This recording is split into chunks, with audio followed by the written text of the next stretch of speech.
Hello, everybody. This is Zach back here with Clutch Crew Sports. I've got the camera on again today, so you guys get to see me record. My co-hosts do not wish to have their faces on for this episode, which is fine.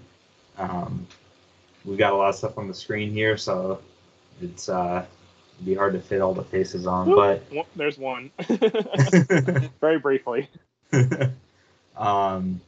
So this was an interesting week for college football and pro football. Personally, I was not able to watch any of the college games, so I'm going to be relying heavily this episode on Connor and Eric for their analysis on the college games. Connor's actually said that he watched more college this week than any week that he can really remember. And then the NFL wise, we watched a couple similar games between each other, but some different ones, and we're pretty comfortable talking about a lot of those different games. So with that being said, guys, let's get started here on the college games. So Utah and USC, this was a Friday game before the normal games on Saturday, and USC actually came up with the upset 30-23, and we all got that one wrong. Utah was favored by 4. And the next game, Air Force and Boise State. Boise State won 30-19. We all got that one right. And then Southern Miss played Alabama, and the route that we expected happened. Alabama won 49-7, and we all got that right.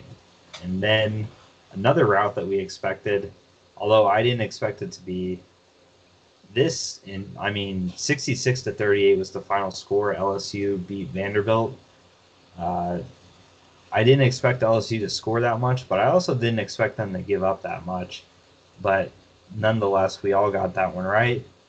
And then Tennessee at number 9, Florida. This obviously was a game that Eric watched, being a Tennessee fan, along with myself. But Florida really won this game 34-3. Easily that right. Eric, I'll let you talk about the thing that you want to talk about for this game here. So. Yeah, Tennessee had a lot of miscues in this game.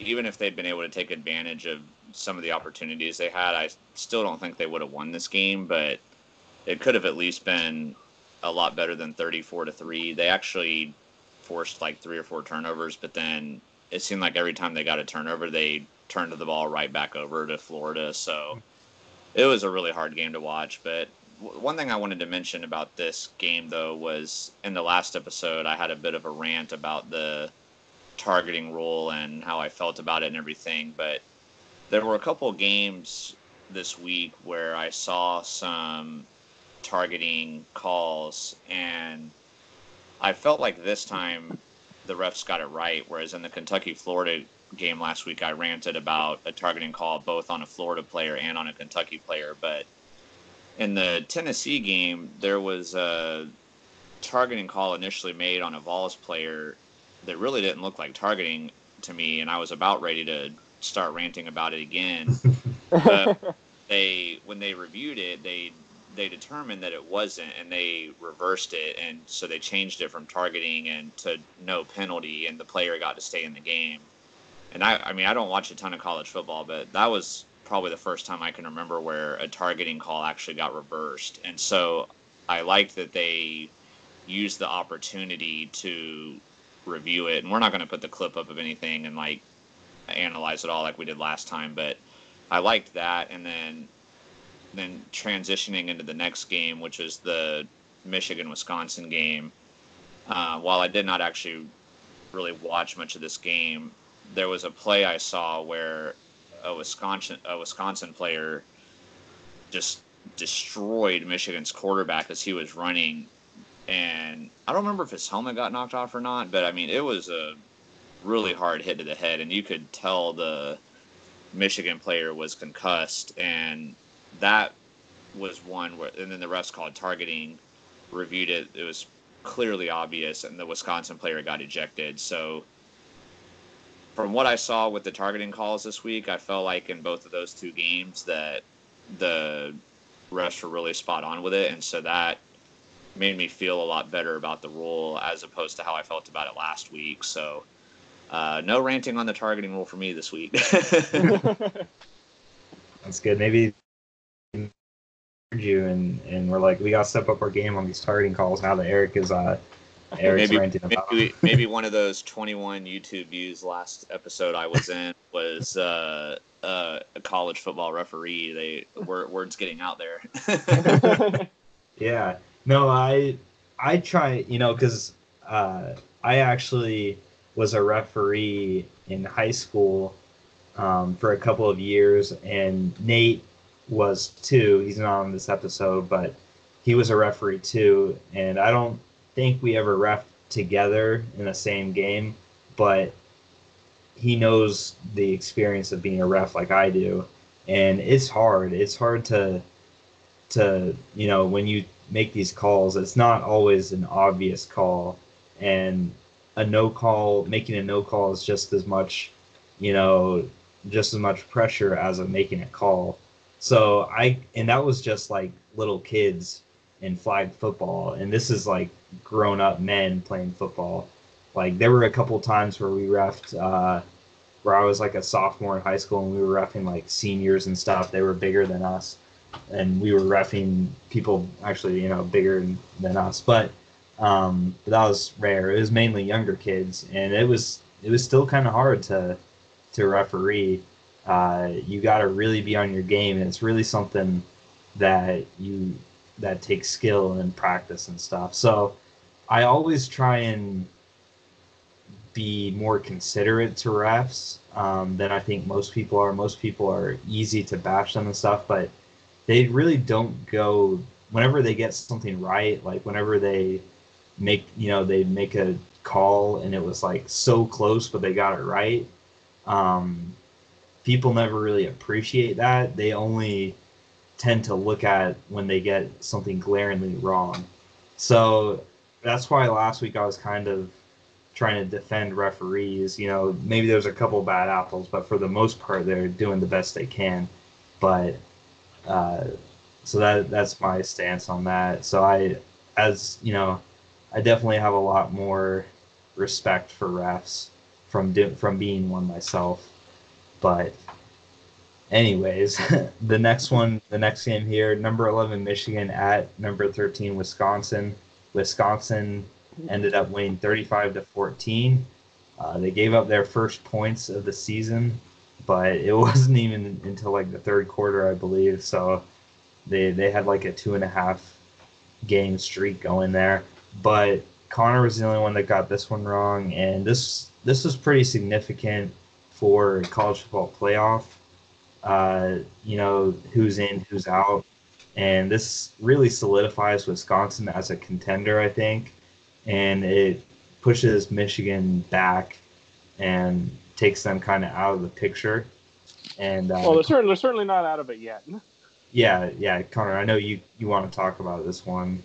Yeah, well, I mean, like Michigan's certainly not out of it yet. I mean, because obviously it's going to be tough, because what they're going to have to do is they're going to have to go and beat Penn State. They're going to have to beat Ohio State, and then in all likelihood, they're going to have to beat Wisconsin again in the Big Ten title game if they make it. Because, I mean, we all know that the Big Ten West is a far inferior division to the Big Ten East, because the East has Ohio State, Michigan, Michigan State, and Michigan, whereas the West just has Wisconsin. I mean, Iowa's ranked this year too, but I mean they're really not up to the level of the East. So, I mean, I think it's Michigan. I think I read an interesting article about that. Michigan's trying to find their identity. Because I know I said this, I picked Michigan to make the college football playoff, and I'm obviously feeling a lot worse about that now. But it's like the fact that Michigan just can't win the big games. I mean, they were getting destroyed until the third quarter. I mean, and even then, I'm sure Wisconsin was probably playing pretty light anyway. But like when they was, early in the game, Michigan just could not do anything. I mean, that Michigan defense that's supposed to be really good was letting Jonathan Taylor run all over them. And They just couldn't get anything going on offense. I'm sure it didn't help that their quarterback almost got his head blown off, but Yeah. That was pretty late in the game, though. I mean, Okay. it wasn't like first quarter, and maybe it was really early or something. Like I want to say it was like third or fourth quarter when that happened. Yeah. So, but that's the thing. Like I said, Michigan's not out of it, but I mean, they're certainly going to be tough. And obviously, Wisconsin. I mean, they moved up to number 8 in the last AP poll. So if they can keep it going, then because they do have to play Ohio State this year, so I don't see any reason why Wisconsin isn't a contender if they win out for sure. Oh yeah, so, if they go undefeated, they're making it. Oh yeah, well, I mean, even if they lose one game though, like I think they're still in it because they have this win over Michigan, and as long as they can beat Ohio State, which they might have to play Ohio State, they might have to play them twice if it goes to the Big Ten title game, but so. All right, so moving on here. Cal at Ole Miss here, and Cal won 28-20, and Nate was the only one getting this one wrong, and you might have seen or heard about this one and its controversial ending. So just as we were praising the refs, we're about to rip on them again. Yeah, and this one is pretty bad because you have to. I mean, I'll show this before I start talking about it, but this one should have been better. So I'll play this here for you guys on YouTube.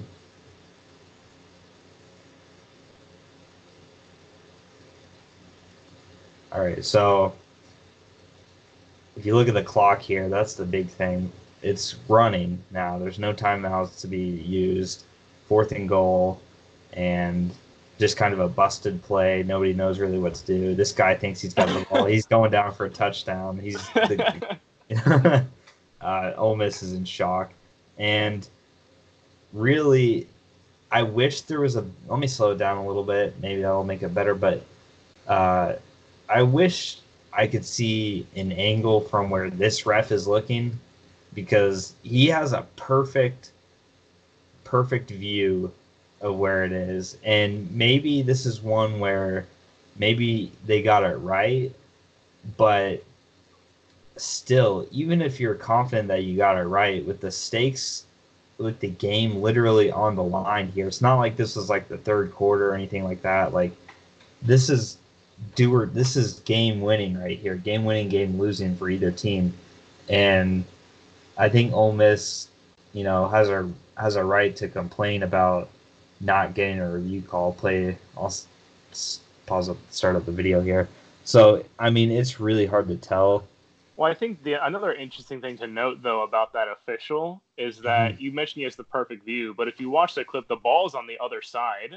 Like, the Ole Miss player's back is to him. He can't see the ball very perfectly clearly. Like, if you look at that... Yeah, let me go back. Yeah, like, when he rolls over, the ball is in front of him, but right there, his back is to the official right there. Yeah. And, like, in the way I was looking at it, like, you don't even... If you look at his leg... Like, the ball looks like it's right on the line, which, the rules are if it even scrapes that line, then it's a touchdown. Like, no matter where it is. Mm-hmm. So... Look at this guy running up here. He's getting his workout on right now. Boom, boom. Look at him. He's got to place the ball, man, because the clock's still running. I know. This is the unsung heroism of wrestling. Look at him going through people, picking up the ball. He's like a player. He's got the athleticism of a player. Let's watch this again. How we're showing this ref. Give me that ball. I mean, I didn't notice that before, but look at him. He comes darting out of here. This is in slow speed too. He is play in full speed. See how fast he was actually moving. Yeah, let me go back. Well, he shouldn't have been that far back. He should be moving up right now after the play is over. He should be coming back. How we're critiquing the ref here. We're critiquing every aspect of this play. All right, so let's put on normal speed and watch this. All right, like start moving. Now I got. He's just kind of walking. He's just kind of walking nonchalantly. Oh, okay. Well, I think in his mind he was probably thinking that it was going to get called a touchdown, but then he was like, it wasn't. Then he was like, oh crap, I got to place the ball because Ole Miss doesn't have any timeouts and the clock's running down. Yeah. But yeah, I mean, it's just crazy as to why that wasn't why the clock wasn't stopped and it was reviewed. Because I mean, if it was reviewed, like even if it was called back, like and there was a 10-second runoff, there was still 13 seconds, like right when that play was blown dead. So Ole Miss would have still had a chance to. I mean, not saying they would have won the game because obviously they were down by 8, so they needed a touchdown and a 2-point conversion just for overtime. But it would have at least given them a chance. So, I mean, I don't see any reason as to why they didn't. I mean, because like I said, since his back was to him, it's like I guess that official was just like 100% sure in his mind, like, oh yeah. But of course, all the Ole Miss fans are complaining because the refs reffing the game were Pac-12 referees. So, I mean, I know they're calling favoritism for Cal because the refs were Pac-12 refs, but I mean, you know, you'd hear the same thing on the other side if there were SEC refs in the game and like Cal was in this position, they'd be calling favoritism. So, like, I don't think that has anything to do with it, but it should have been reviewed. Just a bad sequence there. Yeah. And the only thing I can think of is maybe like they didn't want to. They were kind of getting tired. They didn't want to go to overtime. That's really bad, though. You should be fired. Hopefully that wasn't the case. That was... I will admit there were times in when I refereed, like not like a game deciding thing like that. Like those were fun games. But no. Most 8-year-old games are over by the first 5 minutes. Like I'll say that. Like it's the talent disparity is huge, but. I mean, if there's times where there's like a running clock, like we've had like the white hat would be like, okay, you know, let's shave a minute here, a minute there, just to get this game over with. God. But sometimes I feel like the umps were like that when I played Little League baseball. Like they just start calling strikes on whatever because they're like, I want to get out of here. I want this kid to strike out or like calling out.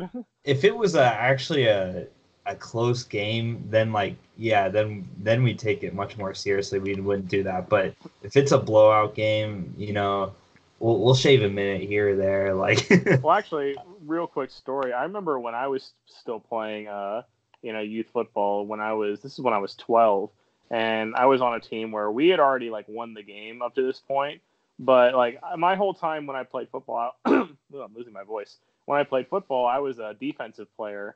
So like over the course of, you don't get hardly any pick sixes or anything in youth football. So I hadn't scored a touchdown the whole time, the like whole 6 years I had played.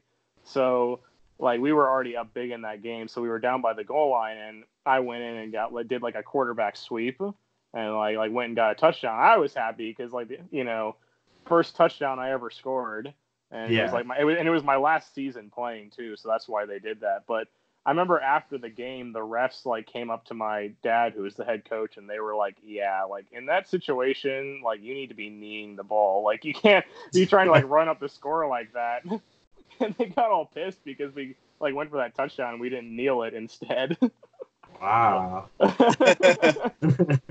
I'm like, well, screw you. I'm happy. I got a touchdown. So I would never go out to a team and say that. Usually, I would see like the other coach maybe go up to the other coach and be like, "Hey, tone it down a bit." It wasn't the refs; it was the league that actually. Oh, okay. Yeah, no, it wasn't the refs, but the league like came to him and was like, "Yeah, you gotta like kneel the ball in that situation," because they're like, "Oh, it's like unsportsmanlike. You're running up the score." I'm like, whatever.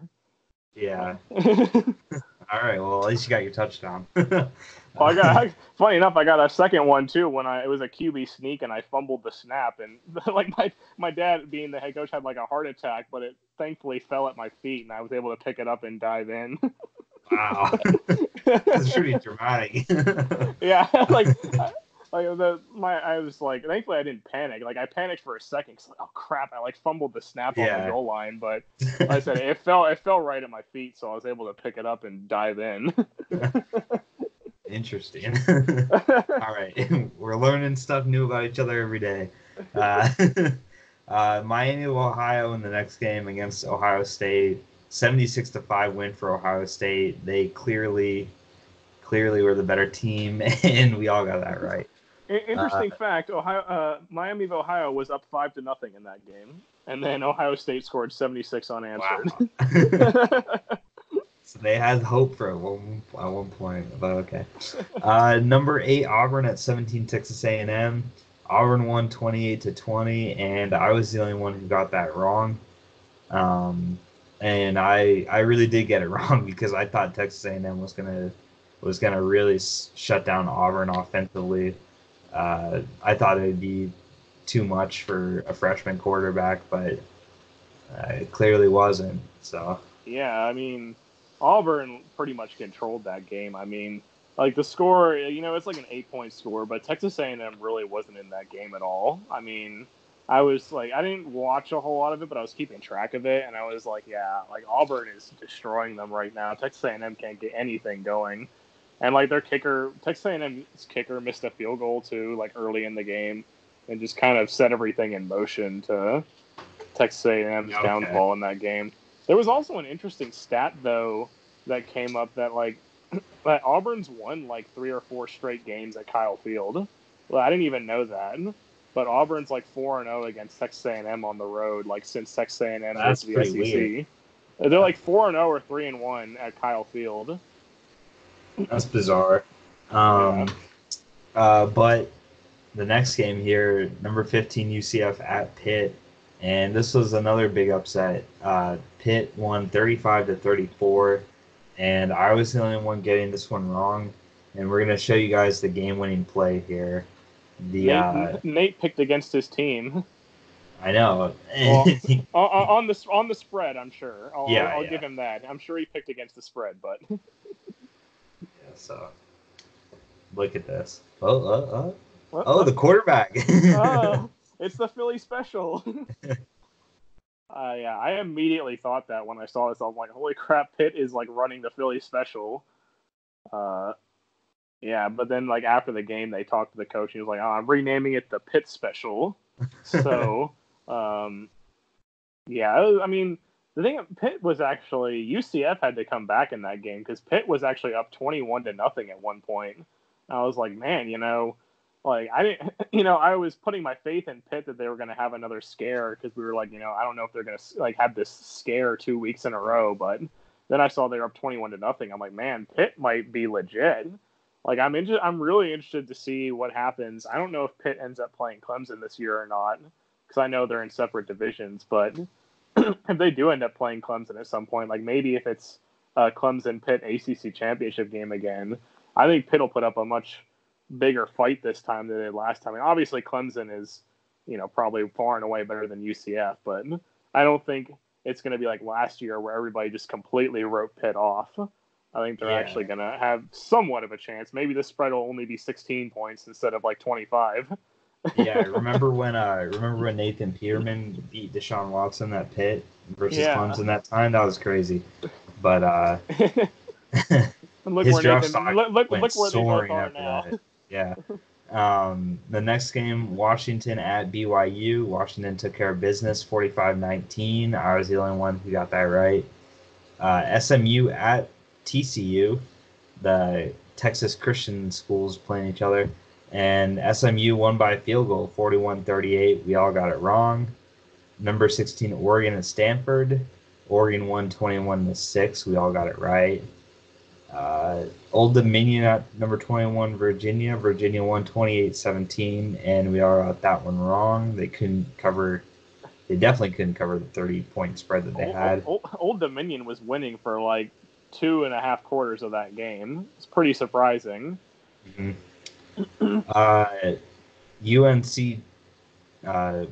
Charlotte. Yeah, okay. At number 1 Clemson. Clemson won 52-10. And like I said in the last episode, I knew this game was going to come down to 1 point or half a point on either side of the spectrum here. And sure enough, Clemson won by 42, and the spread is 41.5. So I got that one right, but I know it very close to going the other way around. If the spread had been a little bit more, or UNCC had scored a field goal more, or something. But fortunate for me to get that right. I obviously only won. Oklahoma State at number 12 Texas. Texas won by 6, and they were favored by 5, so we all got that one right. And then number 7 Notre Dame at number 3 Georgia. Georgia won 23-17, and Connor and I got this one right, and I'll let Eric or Connor talk about this game. I know this was both you and Eric's game that you want to look forward to most for the season. So Yeah, I mean, it was a pretty good game. It was mainly a defensive struggle, and I mean, you see that Georgia only won by a touchdown, and I think most of the game was, I mean, really, it was Notre Dame shooting themselves in the foot. Like Notre Dame committed so many stupid penalties in that game that kind of kept Georgia in the game because Notre Dame was like it was either Notre Dame winning or Georgia or it was tied for most of the game, and Notre Dame just like kept shooting themselves in the foot, kept committing penalties. Georgia kept staying in it because eventually Jake Fromm took off in the second half, and they let he took Georgia to victory. I mean, Notre Dame still had a chance, but I think it's a lot of people have been like so underestimating Notre Dame this season. I mean, just look at the spread. They were favoring Georgia by 13.5, and like by the time the game started, the spread had evolved to like where they were favoring Georgia by 16. So, I mean, I don't know if Notre Dame with this loss now if they could make it in the college football playoff or not. I don't know the rest of their schedule, but it's I mean, pretty there's easy, I think, because they've got so, Stanford, who is supposed to be good. They're not good, and uh, I think USC too, who now is on their third quarterback. There, they've got an easier schedule right. upcoming. So So it's like, unfortunately for them, this probably knocks them out of contention. But, like I said, I think everybody was underestimating Notre Dame, and this kind of proved that they're not as bad as everybody thought they were. Like, oh, they only made it last year because they went undefeated with an easy schedule. And, like, if they make it this year, it's going to be the same way. Well, they stuck with the number 3 team in the league. So we'll see. yeah, Colorado at number 24, Arizona State, and the Buffaloes won 34-31. And Connor and I got this one right. Nate got it wrong. UCLA at number 19, Washington State. This was a basketball looking score here, 67-63 in favor of UCLA. They had a late comeback in this. We all thought Washington State was easily going to cover the spread. And then we went to sleep and then woke up the next morning and saw that they actually lost the game. So that's how drastic of a comeback this was for UCLA on the road. Pretty impressive. But Poor Gardner Minshew. He was at the game, yeah, too. yeah, they would have won if he was playing. uh, App State at North Carolina. This is our +1 game of the week, and this is a pretty good +1 game here. A real close game. We all got it right with App State, of course, winning 34-31. And Connor watched this game. Obviously, he knows both these teams, so I'll let him talk about what he thought. Well, Appalachian State's first win against a Power 5 school since 2007, so which might seem pretty surprising. People might not think that, but they've come close to beating Power 5 teams, but haven't beaten them. So, yeah, a major win for Appalachian State. It puts a big plus mark on our record because obviously, even if App State were to go 13-0, like they're not going to make the college football playoff, but at least it's something to build on to maybe if they do go undefeated, get a spot in a better bowl game or something like that to show, hey, we're not just beating up on Sun Belt teams. We can also beat ACC teams. And, they've got a game against South Carolina later in the year to show if we can beat an SEC team or not. So, I mean, it was mainly Appalachian State was dominant for most of the game. I mean, the offense was kind of running all over UNC. And a lot of people were ripping Appalachian State's defense going into this game, which I will say they did start to collapse towards the end of the game. UNC was coming back, but the App State defense forced 4 turnovers, and one of them was a strip sack for a touchdown. So, I mean, I don't think our defense is as bad as everyone thinks they are. And again, we were playing a Power 5 school, so you'd expect them to be a lot better than some of the teams we play on a regular basis. So. Yeah. Big win for Appalachian State. They've now got 24 votes for the top 25. So, hopefully they can kind of work their way back into that list and not lose the next week after they finally make it in like they did last year. All right, so now that we've gone through all the college games, I wanted to show you guys the standings here for the college games. So right now I have a 5-point lead on Connor, and then Connor's got a 2-game lead on Nate. So still early in the season, but I've got the early lead. Connor's in second place, and Nate is not too far behind in third. And now we'll get to the NFL segment of this show. And so we're going to start out here on Thursday Night Football. Jacksonville beat Tennessee 20-7, and Connor and myself got this one right. So this was just a 50-50 split between the group, and Connor and I got it right. So I was surprised that Eric didn't take Jacksonville in this one, but he had told me that I guess you're here so you can say why. I don't need to say why you passed. Well, yeah, I just going into this game after the dramatic loss to Houston, where there was the controversy over whether we should go for 2 or not, and then Jalen Ramsey was yelling at the coaches and then demanding to be traded, and then adding in the fact that we were playing a Titans team that had beat us like 6 times in a row or something like that. I just did not have confidence that Jacksonville was going to be able to win this. And obviously if you're looking at YouTube, you'll see it like farther down on the screen there. I've got a good amount of red there, but the Tennessee-Jacksonville game, I'm obviously very happy that I got a red incorrect one. It was really exciting to watch because, I mean, we got the fumble on the punt early, which allowed us to get an early lead, but even on the next drive, Jacksonville went right down and got another touchdown. And for the most part, I mean, they were shutting the Titans offense down. I mean, the Jaguars had, I think it was 9 sacks in this game. Yep. Eric Henry didn't really get going. He had some nice runs here and there, but nothing like what he did against us the last time we played him. I mean, he was contained for the most part, and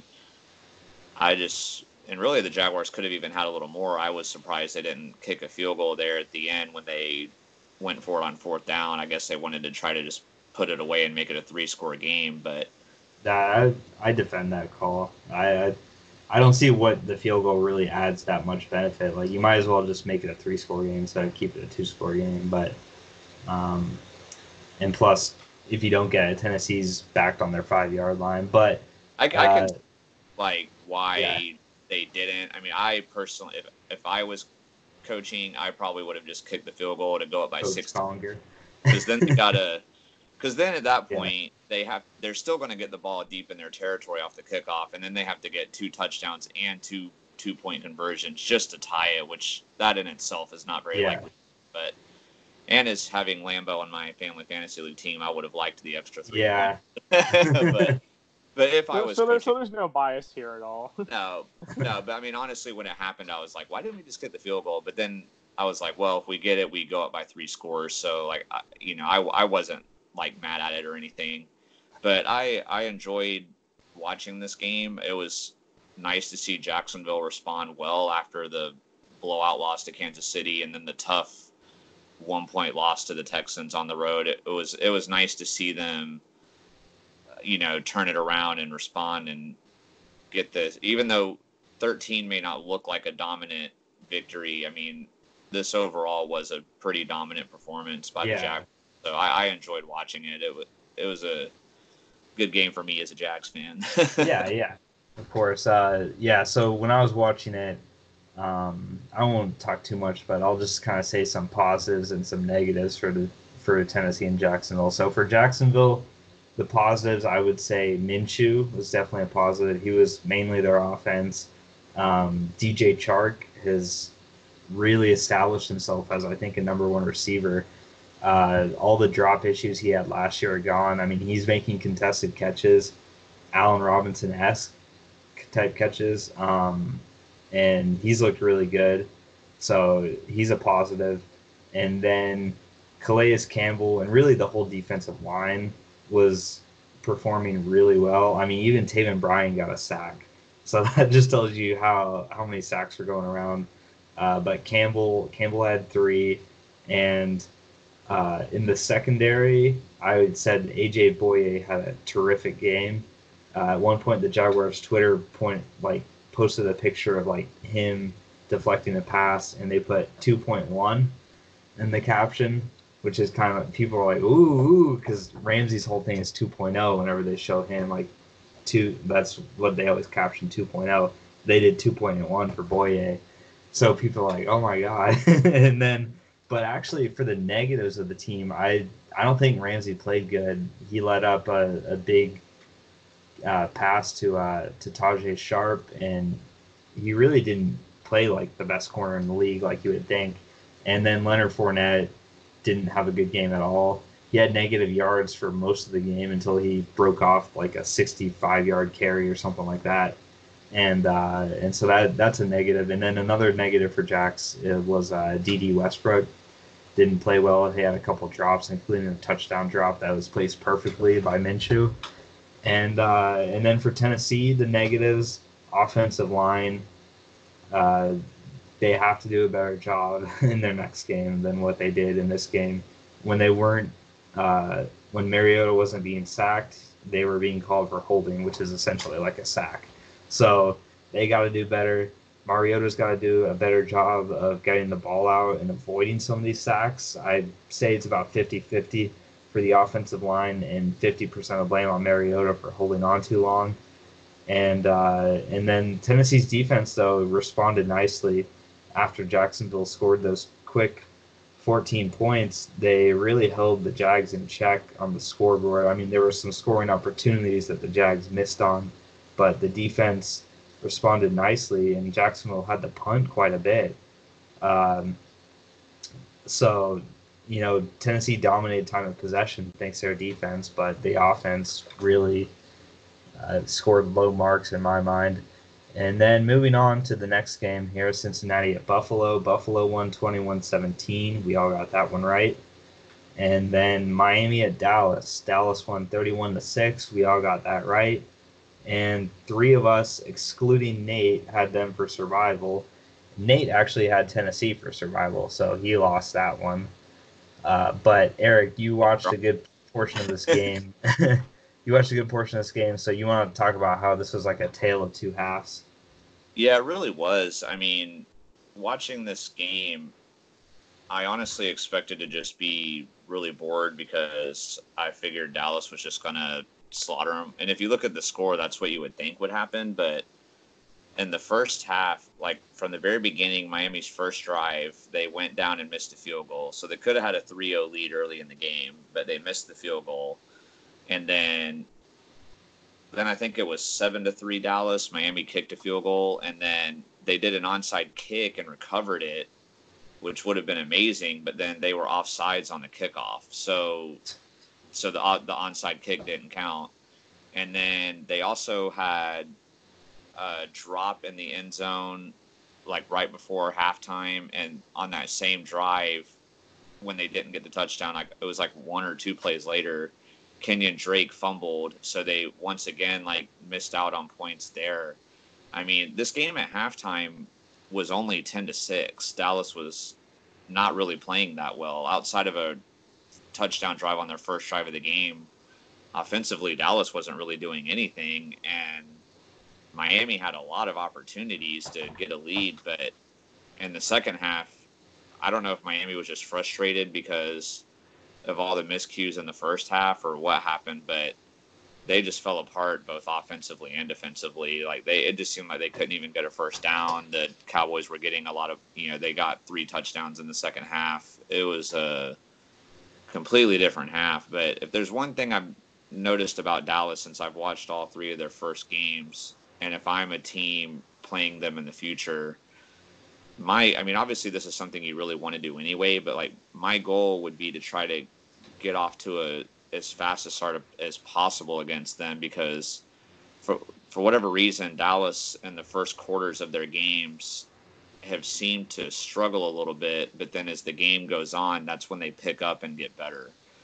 So if you can get off to a quick start against them and maybe rattle them a little bit, then I could see, Dallas losing because of that. But if you get off to a slow start or, you can't capitalize on opportunities like Miami failed to do in this game, then you're not going to beat Dallas. So kudos to Dallas for playing strong in the second half and, playing like the way they have. So not becoming a laughing stock. No, thank you, Dallas, for winning, since I used you in my survival pit this week too. So thank you for. Yeah, we were we were all getting worried there. Yeah, I mean, I wasn't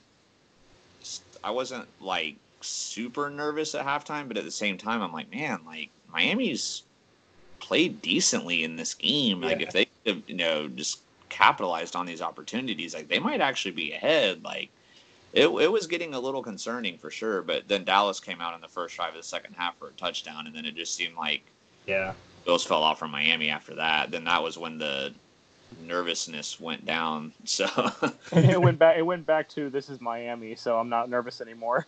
Yeah, exactly. Yeah.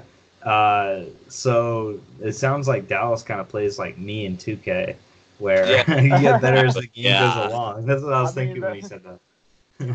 I'm so hit or miss.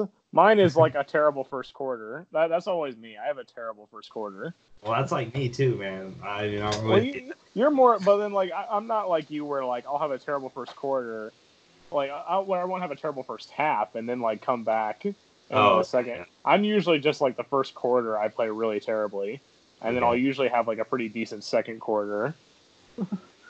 Yeah, for me it's mainly my third quarter, but yeah. Well, you are the Golden State Warriors, so That's true. Sharing some info about our 2K My League, guys. If anybody wants, that's not a bandwagoner who picked the Warriors. No. Players. We did a fantasy draft. So we back a little defense there. He randomly got given the Warriors. Yeah. So and like Eric said, he's not using the Warriors super team. I mean, it's a super team now. We won the championship our first year, so we're picking up where we left off. But we'll talk about that more about when we get to NBA. We can share that sort of stuff. This is football episode. Denver beat Green Bay 27-16. We all got that right. Actually, Green Bay beat Denver. Oh, sorry, I said that backwards. Green Bay won, and I was actually a little bit surprised about this because I was talking to Kyle yesterday, and he told me that now he thinks Green Bay is going to lose because we picked them to win. But so he thought we were gonna jinx them here, but so Green Bay he wants us to keep ripping on them. Yeah, well now that we picked them and won, it doesn't stand as much. But Emmanuel Sanders after the game said that he's in a world. This team's in a world of sucking or something like that. So Denver is really not. It's not good to be Denver right now. That's for sure. That's what happens when you have Flock of Seagulls as your quarterback. Atlanta at Indy is the next game here, and Indy won 27-24. Eric was the only one that got this one right. Connor and I watched the game, and my thoughts were Atlanta really couldn't do anything in the first half. Jacoby Brissett was almost perfect in the first half for Indy. They had a huge lead, and then the second half, Atlanta got going again. They started scoring, and they almost came back and won, but they couldn't stop Indy at the very end. That's kind of the summary of the game. But Julio Jones had a pretty good game. Matt Ryan really early on had a bad game. He had an interception that was who is he throwing it to? It wasn't even a close interception. And for Indianapolis, Brissett played really well in the first half, kind of average in the second half, but he made the important throws when he had to. And Marlon Mack had a pretty good game as well. So those are and Austin Hooper for Atlanta also had a big game. But yeah, I mean, Matt Ryan had actually a really good second half. I mean, first half he looked pretty bad, but second half he kind of looked like his old, Matt Ryan, how Matt Ryan should look, And so, I mean, I think the two biggest issues for Atlanta in this game were, one, I don't think actually three, now that I think about it, three issues. I don't think they gave the ball to Devontae Freeman enough because, I mean, I know they were in a situation where they really needed to throw it most of the time, but I mean, Devontae Freeman was torching the Colts defense on the carries he was getting. And it seemed like they just kept wanting to go back to the air. And I'm like, well, why not hand it off to? I mean, at one point, Devontae Freeman had like 5 carries for 66 yards. And it's like, why not give it to the guy who's averaging 13 yards a carry right now? Like, why you just keep going back to the air? So I think that was the first issue. Second issue for Atlanta was that Calvin Ridley was like a ghost in this game. I mean, I think Calvin Ridley only had like 1 catch in the whole game. So, I mean, at least, I mean, that's not too big of a negative just because Atlanta has so many other playmakers. I mean, like you said, Julio Jones and Austin Hooper had good games. Mohamed Sanu had a pretty decent game too. So, but I mean, I think they need to get all of them involved in the game. I mean, if Calvin Ridley is just, completely a ghost, then they can start keying on the other weapons. You got to get all 4 of them involved. And then also, lastly, the biggest hit on them, kind of like Notre Dame, they were really shooting themselves in the foot with penalties. I mean, I'm pretty sure they set a franchise record with like 17 penalties, and they had like 160 yards of like penalty yardage or something. It was really bad. So I mean, when you lose a game by a field goal like this, and you go back and look at like what went wrong, well, man, if we had at least cut those penalties in half, like we probably could have been in a much better position to win the game. Yeah. Yep, I agree with that. Baltimore at Kansas City. Kansas City won 33-28. We all got that right. And Eric, I think you were watching this game, so you know a little bit about it. I flipped back and forth from this game while I was also watching the Cowboys and Dolphins game. I will say, man, I mean, everybody obviously knows this, but Patrick Mahomes is just unbelievable to watch, man. I mean, some of these throws he was making, like off balance, like leaning back, like you would normally think, oh, this is going to be a terrible throw, but he still gets it like right on the money. I mean, his arm strength is unbelievable, and I will give kudos though to Baltimore for fighting back, because at one point Kansas City had a pretty big lead in this game, but Baltimore didn't give up. They fought back, and actually if they could have gotten a stop on 3rd down, they could have made Kansas City punt and then get the ball back, but then they were out of timeouts.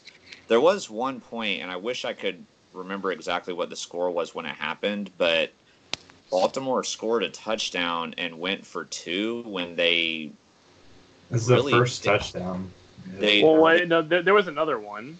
No, there was a point where they went for 2 where they really didn't need to. It didn't make any sense. And if they had just kicked the extra point when they scored their last touchdown, then they could have kicked an extra point, and then it would have been 33-30 instead. So then if they could have got the ball back, they would have only needed a field goal. I mean, they ultimately didn't get the ball back at the end, so I guess it didn't really matter. But I know there's probably a lot of Ravens fans that are scratching their heads over that, wondering what exactly John Harbaugh was thinking.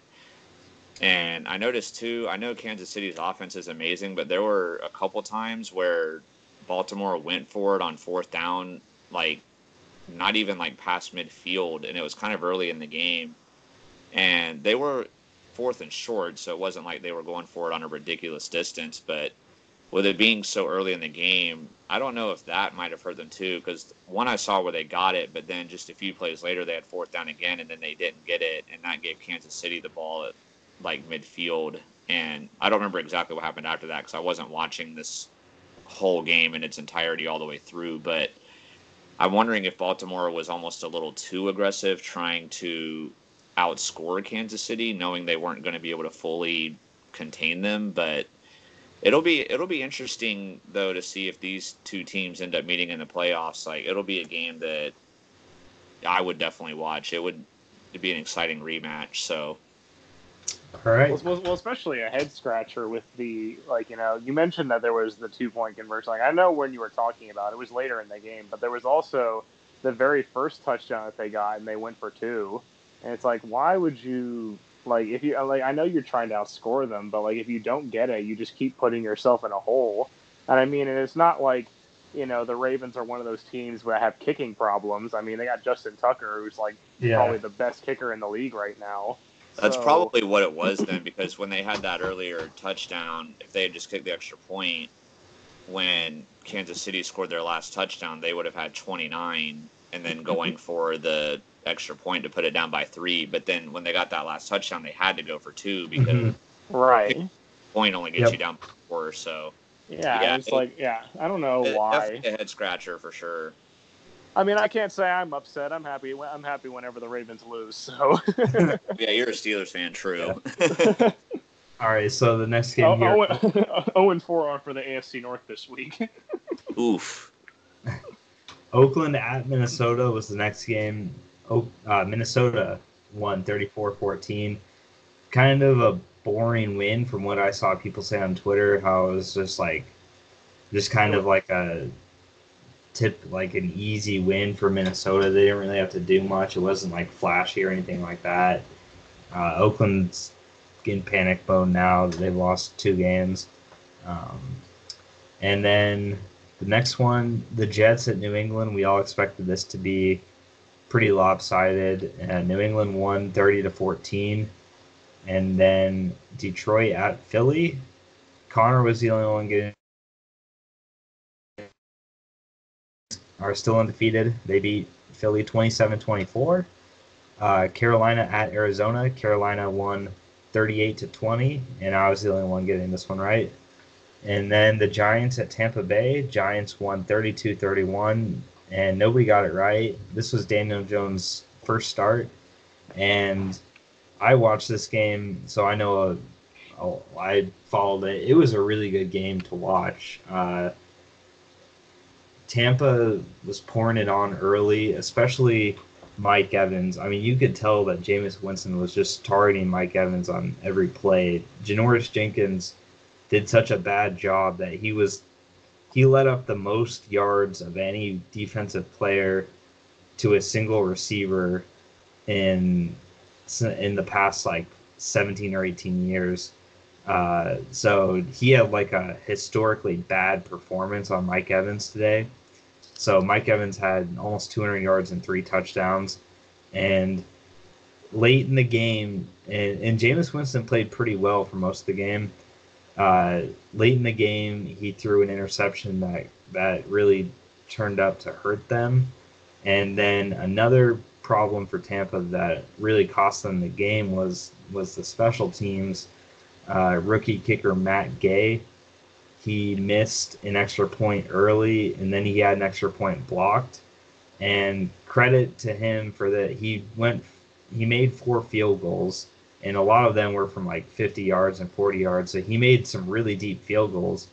But then at the end of the game, when after the Giants scored on 4th and 5 in the red zone, they had a deep bomb to Mike Evans to set up for a chip shot field goal to win the game in a walk-off. And I mean, Jameis even spent up down to kneel it to get to where he wants to kick from, the hash marks and stuff. And so he missed it though, and he missed it wide, go left or right. But it was Wide pretty right. off. It was okay, it was right. It was off. And I know it's windy. I know it was windy in Tampa, but still, I mean, you got to make that at the end of the game to win. And so the Giants won, but they really shouldn't have won, in my opinion. I mean, Daniel Jones, he was pretty good in the game, especially for his first start, but his lack of pocket awareness, I think, is going to be his downfall. If he can improve that, he might be an okay quarterback, but I mean, he took some sacks that were avoidable, I thought, and then he had 2 fumbles that were pretty bad. And another thing I want to say about Tampa Bay is their defense. Their defensive line, anyways. What was Shaq Barrett? He is the leading defensive player of the year, in my opinion, to win that award, because he's got 8 sacks in the first 3 games. I mean, he's putting up sacks like nobody's business. So that's kind of surprising that he's having such a great season right now. But those are my takeaways from the game. And then Houston at the LA Chargers. Houston wins 27-20, and Connor and I got this one right. Pittsburgh at San Francisco. San Francisco wins 24-20. Connor was the only one getting this one wrong. He said that this is it for Pittsburgh. If he gets this one wrong, he's not gonna pick them again. So I don't know. Next week, I might have to go back on that because next week they're Cincinnati is playing in Pittsburgh, so that seems like a winnable game. But any games where because we were expected to lose this game, so in any games where we're expected to lose, I'm gonna pick the other team because I mean the fact that Pittsburgh couldn't win this game was, I don't know if this is a sign of things to come with Mason Rudolph, but the fact that he only had 40 yards passing at halftime, and the fact that the Steelers still couldn't win the game after forcing 5 turnovers, it's like, how? The Steelers have done everything they can to help Mason Rudolph. They've built up the defense. They've got young wide receivers, young running back, probably the best offensive line in football. And, it's just got to come down to Mason Rudolph in the end. I don't know if there's no one else to blame except Rudolph. I know James Conner had a fumble towards the end of the game that cost them. It put San Francisco in a position to win, but still, the Steelers gave Mason Rudolph so many opportunities to put points up on the board and drive down the field, and he just didn't do it. So, like I said, hopefully this isn't a sign of things to come. But if I have to put blame on anyone in this game, I have to 100% put it on Mason Rudolph. Okay. New Orleans at Seattle. The next game here, New Orleans won 33-27. Nate and I were the only ones getting this one right. And the score was closer than it looks. New Orleans really had a big lead, and Seattle kind of got a garbage time touchdown to make it look closer than it really was. The Sunday night game, Rams at Browns. The Rams won this 20-13, and Nate was the only one getting this one wrong. And Connor, you watched this game, so you can share your thoughts about it. Yeah,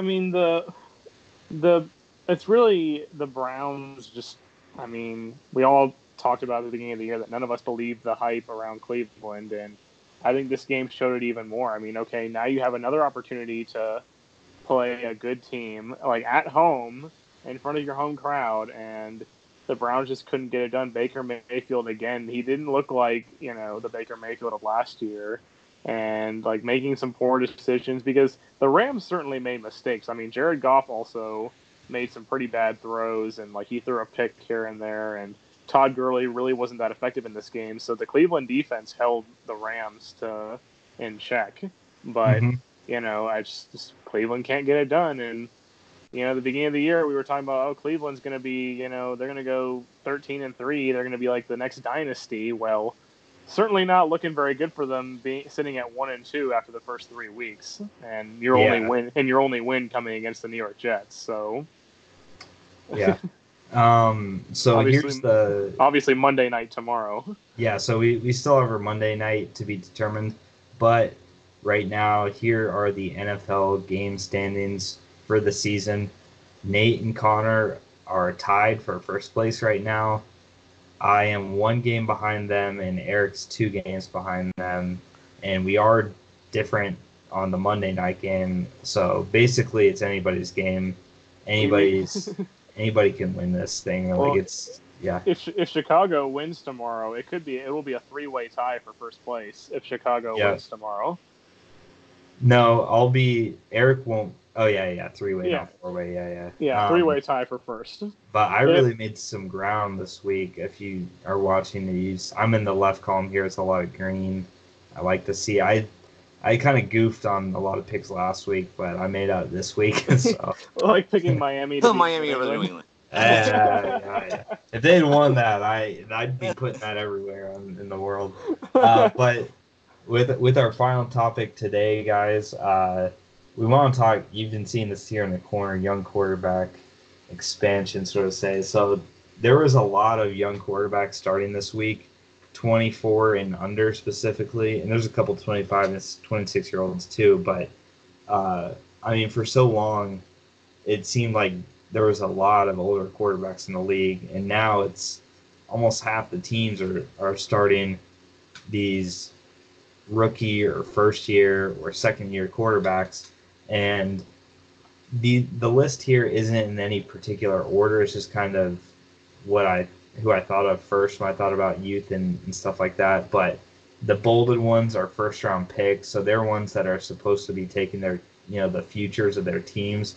The non bolded ones we're not really sure about. Uh, Luke Falk here at the bottom, probably not gonna. He's probably the least likely to continue on this list. You could put Sam Darnold instead of him, but Sam Darnold didn't start this week. But I heard people comparing Mahomes and Lamar Jackson to being the future of Tom Brady versus Peyton Manning, and I really got to disagree with that. I think that's such, that's not even close to being fair because Mahomes is just so much better, I think, than Lamar Jackson, than Tom Brady and Peyton Manning are to each other. And I know Mahomes has got a really good team around him, but still, he's the future of the NFL at the quarterback position. And so far, he hasn't showed any signs of slowing down from where he left off last year. And when I'm looking at these teams here, Mahomes, I think, has a really positive future. I think Lamar Jackson's got a positive future too. Minshew is going to be really interesting to see how he does because if he can keep this up, I think that the Jags are going to take their time with Foles and make sure he's 100% healthy, than if they were desperately needing Foles back.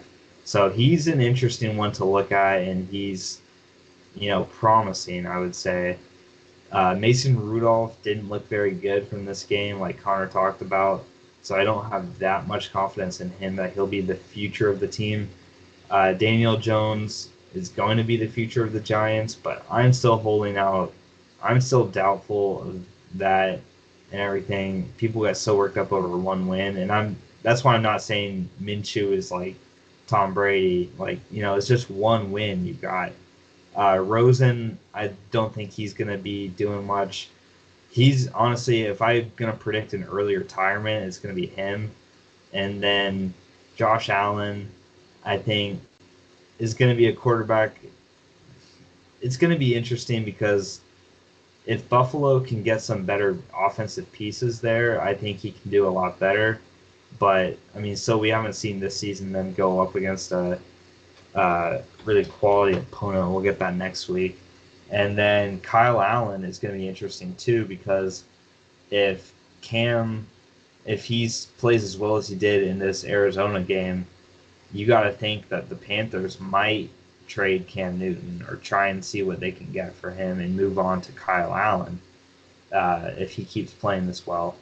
And then Baker Mayfield, I thought would take a step forward this year. It seems like he's taking a step back. There was one play in the Sunday night game where he almost, he fumbled it, but he recovered it, and he tried to hand the ball off to Nick Chubb, and it didn't make any sense at all because there was like so many Rams players around them, like about ready to sack him. Like, just go down with the ball. Like, if you hand it off, like he's not going to get but more than 1 yard.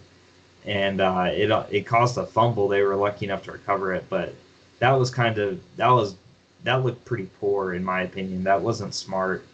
Kyler Murray is too early to tell, but he looks like he's pretty good. He puts up big numbers. That's just a bad team. Deshaun Watson, I think, is pretty good, but he's got to have a better offensive line, or else he's going to have or else he's going to be getting hurt every other year. Luke Falk we talked about. And Goff, I don't think Goff's been that great. I think Goff's a system quarterback if I had to put a label on him. But yeah, I'll let you guys run down. You guys don't have to talk about every one, but just kind of you can give your thoughts on some ones that you know more about. Well, I have to agree with you on the Patrick Mahomes, Lamar Jackson thing. Like, I still think Lamar Jackson is pretty overrated. Like, obviously the first 2 weeks they played Arizona and Miami, and like this week again, sure, he made some good plays and the Ravens put up points, but again, KC doesn't have a very good defense. I mean, and for most of that game, KC's defense was actually holding him in check. It wasn't until the fourth quarter when the Ravens actually started to fight back. And I think he probably caught the Chiefs off guard a little bit, like, oh man, like they're still like, really playing hard. But Yeah. so I gotta wait for on Lamar Jackson to see him play like a good defense. And so, because like you said, I agree, Patrick Mahomes is just on a completely different level than Lamar Jackson. I mean, he was MVP last year. He put up some of the biggest numbers in history for not just a rookie quarterback, but for a quarterback in general. And like you said, he hasn't lost a step. Minshew, I didn't watch the Jaguars game, but we'll see how that goes because obviously, they just gave Nick Foles that contract, and if Minshew starts playing well, there's going to be all the noise from the fans in Jacksonville, like, oh well, keep starting Minshew, but they just paid Nick Foles to come in and do that job, so I'll be interested to see how that works out. Rudolph, I mean, I really wish we hadn't traded Josh Dobbs because I knew at the start of the year that I thought Dobbs would be better for the team. I mean, he had the in-game experience, and Rudolph just looked completely terrible. Like, aside from like that one throw to Deontay Johnson, that was a pretty pass. Other than that, he looked pretty terrible. Daniel Jones, one game, can't tell much from one game. You see it a lot of times with these young quarterbacks. They'll have like a really decent rookie year, but then, come sophomore year, everybody has game film on you. So it's really your second season when you can tell, which is why I agree with you on Josh Rosen. Like, I don't think he's going to be a bench warmer. I mean, he's going to go the way of guys like Matt Leinart and, Vince Young, like early draft picks that are just going to ride the bench their whole career. Josh Allen, I mean, he's looked really good the first 3 weeks. Like you said, Buffalo just doesn't have any offensive weapons, really. I mean, John Brown's their number one receiver, and their offensive line still isn't great. So I'd love to see Josh Allen, how he would perform on a team that has weapons. Like maybe, we could somehow work out a deal here where the Steelers can get Josh Allen from the Bills, and he's got weapons and an offensive line around him. I'd love to see him perform with that. Kyle Allen, yeah, I mean, I said that I think, I didn't think after this year, but I did say that I thought Cam Newton's days were limited, and yeah, I agree that if Allen keeps this up, then he's probably the Cam Newton era is probably going to be done in Carolina. Baker Mayfield is looking a lot worse this season than he did last season. I mean, maybe it's just early season rust, but it could be like what I said earlier about the teams have game film on him now and they know how to play against him. So Kyler Murray, I think, is actually he's the one like rookie quarterback this year that I was really skeptical of him at first, but I do think he's going to turn into a really good quarterback because I think I don't think I've ever seen a rookie quarterback who has like consistently thrown for 300 yards over the first few games of his career. So I think if they can just give him like an offensive line, really, then, and if the Cardinals can get some semblance of a defense, I think the Cardinals could actually, they could be making some strides here in the next couple of years with him at quarterback. Deshaun Watson obviously needs an offensive line. That's all to say about him. And then Goff, I would love to see Goff play not on the Rams.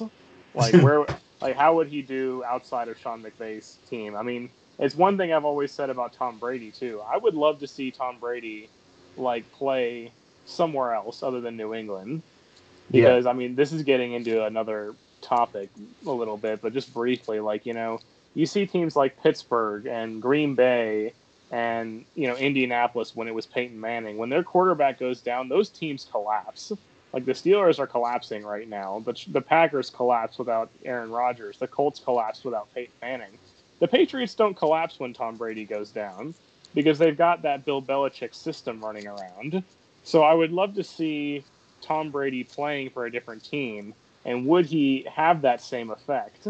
Like, if he played for Cleveland, if he went down, would Cleveland collapse, or would Cleveland still be able to, hang in there? Like, obviously not win as much as they would when he was in, but would they still hang in games? So, and I think it's the same way with Goff. Like, I don't think the Rams would collapse without him.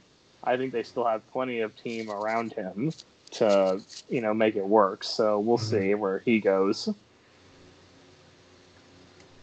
Yeah, and for me, I mean, Zach and Connor have obviously made a lot of great points about all of these quarterbacks, so I'm not going to go into too much detail on these, but with the initial discussion of the Mahomes and Lamar Jackson being the next Peyton Manning and Tom Brady rivalry, I would think it would be more likely, and not that I even fully agree that this will happen, but if I had to say like who I think would be that rivalry, I would say it would be more likely to be Mahomes and Deshaun Watson over Mahomes and Lamar Jackson, because this Ravens-Chiefs game, this was really the first game that I watched this year with the Ravens, and Lamar Jackson relies on his legs too much, and eventually, like, that's going to get him hurt.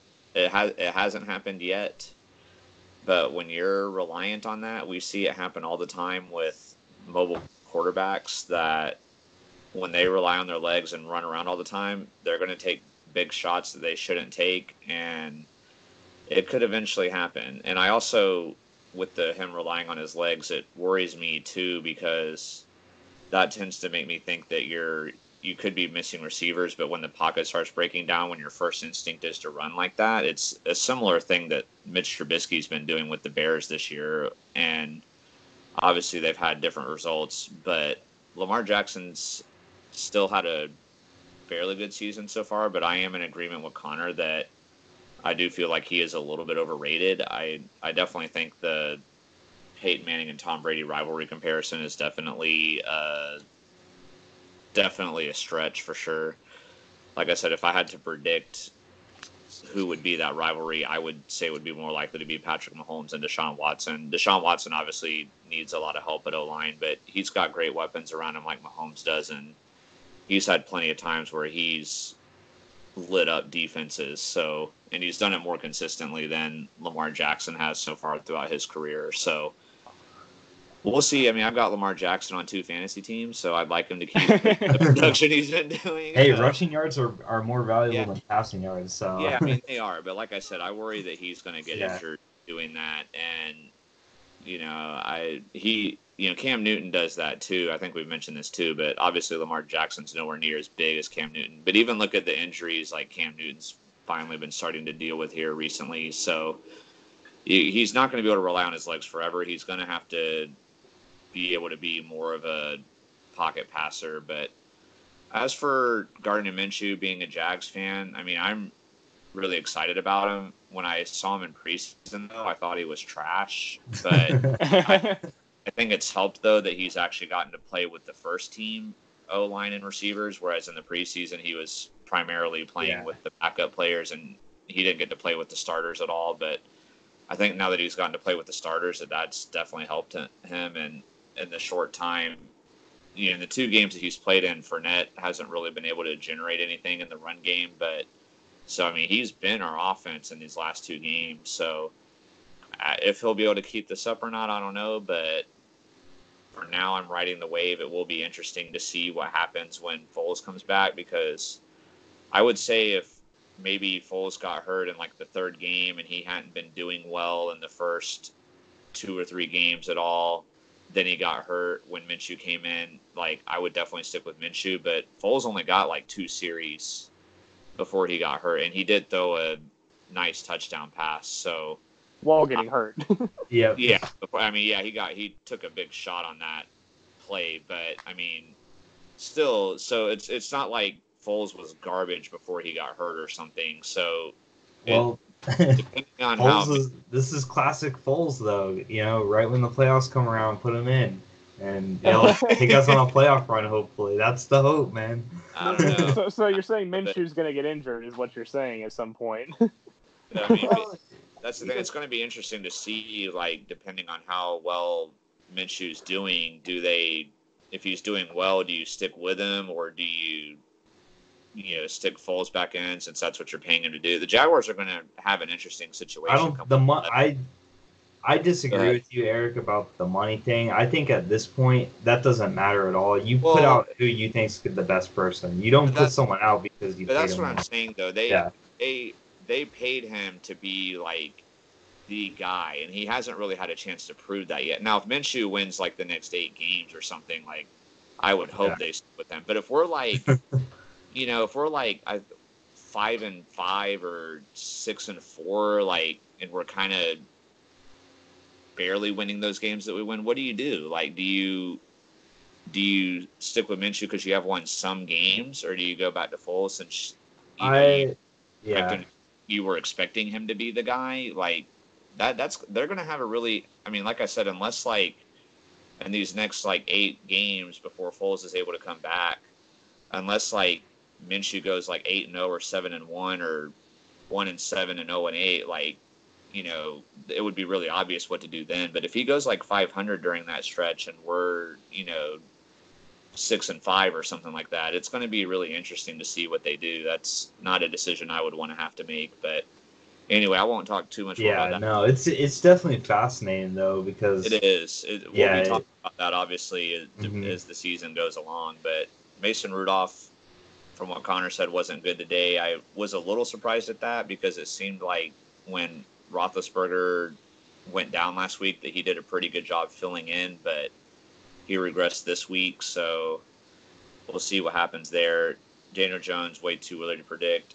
Josh Rosen, I'm not going to necessarily call him a bust just yet, just because he's been on 2 like really terrible situations in his first 2 seasons. I mean, one team gave up on him right away that didn't really have any talent to begin with, and their best player was out for the year. And then he gets traded to a team that trades away all their other players. So I'm not ready to call him a bust just yet, but I'm hoping for him that he can maybe get in a better situation and really get a chance to prove himself. But he's definitely struggling right now, but I can't say that it's all him. Josh Allen's been good this year. It's going to be interesting to see what he is able to do in the future. Like last year, I thought he played really poorly for most of the season. I wasn't really that impressed with him, but this year he's doing better. Kyle Allen, we'll see, who did well today. Baker Mayfield, it's been really interesting. Only game I watched with him was some of that Titans game in the first week, and he had some awful interceptions in that game. That definitely had me concerned for Browns fans early. I think I mentioned when we did our division previews that I actually do, even though I've lived in Jax for most of my life and now I live in Texas, I actually do know a couple of Browns fans, and I'd love for nothing more than the Browns to be good. And I thought going into the season that I wasn't sold on all those players that they got, but I thought, if there was a time for them, that this was it. But they're struggling right now. Other than beating a terrible Jets team, they haven't shown anything yet.